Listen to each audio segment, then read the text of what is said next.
Hey guys, Final Glide, I was back one more time. I just wanted to add on one little bit that a lot of people were asking me about why I chose the frames that I did for the style of flying that I did.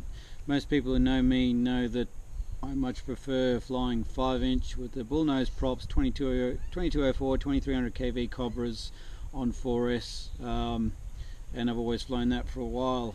Don't fly much 6-inch.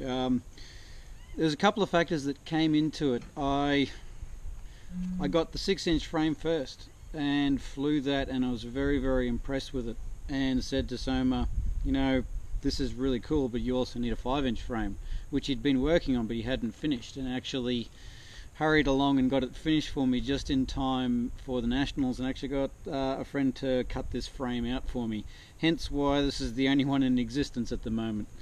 And I went over to the Nationals deciding to take both frames and decide over there, but with the intention of actually racing the 5-inch frame and using the 5-inch frame for freestyle, but did some testing whilst over there and realized that for me anyway, and for that course, the 6-inch frame was actually going to do better. A number of reasons why I say that. The 6-inch frame, because I'm using 1960 kV motors, it's slightly less current draw. So what that means is a bit better efficiency, and it meant that I didn't need to use as big a battery on it.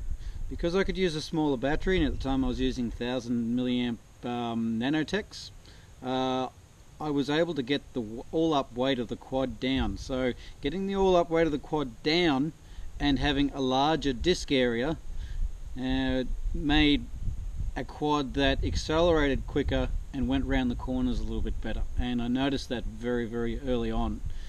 It wasn't as fast as my bullnose setup, but the course itself was quite tight. There was only that short straight which allowed you to actually get full speed, and it wasn't really enough to get the benefits. There was more negatives involved in it. Likewise, the 6-inch setup just felt a little smoother in the corners, a little bit more controlled, where the 5-inch setup, whilst it's more agile in terms of roll control, is a bit more like a lively setup, which is a bit harder to tame.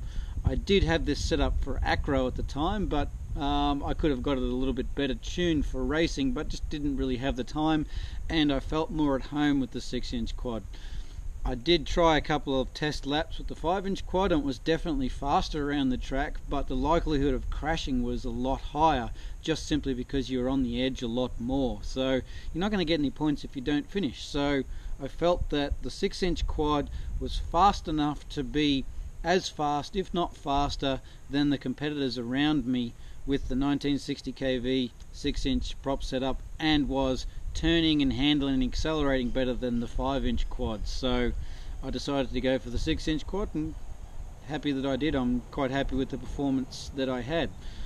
I think I could have got faster lap times with my 5-inch quad, but like I said, it was all on the edge. A bit more tuning may have been a different result, who knows, but I had to race what I brought.